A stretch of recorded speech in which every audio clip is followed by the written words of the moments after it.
funky girls from California, Janae, Jen, Sally, Christy, and Maria. And 2 others from the East, Nancy and Christy now. Ain't that sweet? See, I have to turn the paper over.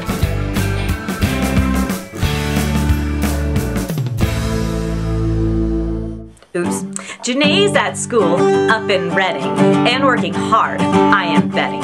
Sally wrote her own book, and if you ask, she'll let you look. Maria and Christy are mooing cheese. They drove to Portis in a Prius. Sorry, the fact that I couldn't rhyme cheese, I should have been able to rhyme cheese. Cheese is like an easy word to rhyme. Christy Horton and Holly has some birds, and she's pregnant. Have you heard? Nancy, such a disaster. Oh my god. Oh boy. Nancy had to rap first, but this one really is the worst. Lily Jen cannot rap, and she doesn't ever shop at the Gap. Girls who rock. This video is so gonna get flagged for adult content because I can't stop swearing. Girls who rock, they love to play. The girls who rock, what will they say? The girls who rock around the bay, we love to rock every day. I'd like to send my apologies to the Banana Slug string band, who I think originally wrote the song I parodied the beat from. And look! They're not bleeding! Yay! It's always a good day when you can play guitar without any blood shed. That out of the way since it was such a disaster to record. My cat is still looking at me like I'm insane. Hi ladies, I hope you had a wonderful week.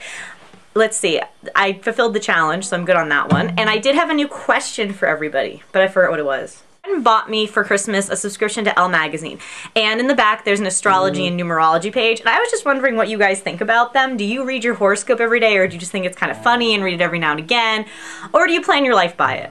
Mine usually comes pretty close to the truth, even though it's so vague, you know, it kind of picks out things, because I always tend to read it afterwards, not before, which I know is strange.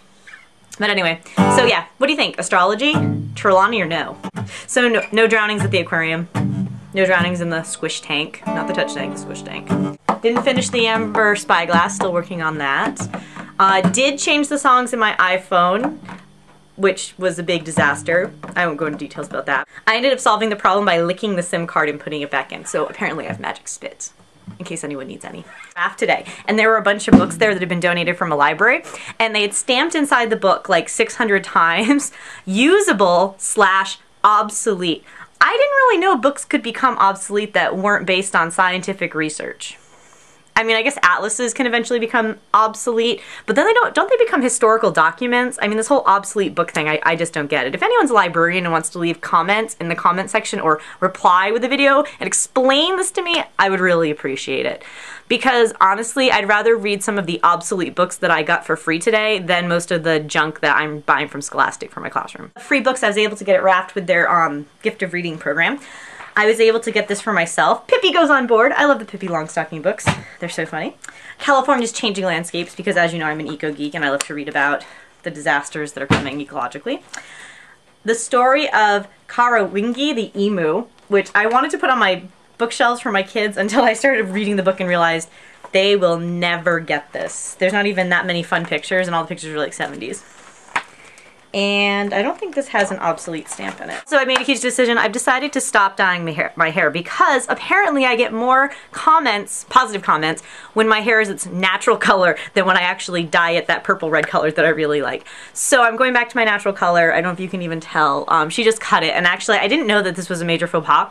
Apparently when you make an appointment with your stylist for a cut and a color and then you only get a cut, it's a huge faux pas because they actually lose out on an hour's worth of earnings. I didn't know that. So she was really nice about it, even though I was like, I think I'm just going to cut it this time. So she only charged me for 1 hour, even though she booked me for 2. And then at the end of the appointment, she was like, yeah, next time you need to call so I can book someone else. And I was like, oh, sorry. I guess with the economy so bad, they have to worry about stuff like that. Beside the books that I showed you from Raft, I don't have a book recommendation this week. The only one I could find on my shelves was How the Grinch Stole Christmas in Latin. I think the only other really exciting thing about this week was I finished shopping for Valentine's Day! Yay! That was my goal, was to finish before February 1st. It kind of sucks that everything has to get mailed, which is why I set such a short timeline for myself. But I think it's going to get me the nomination for the Best Girlfriend of the Year award.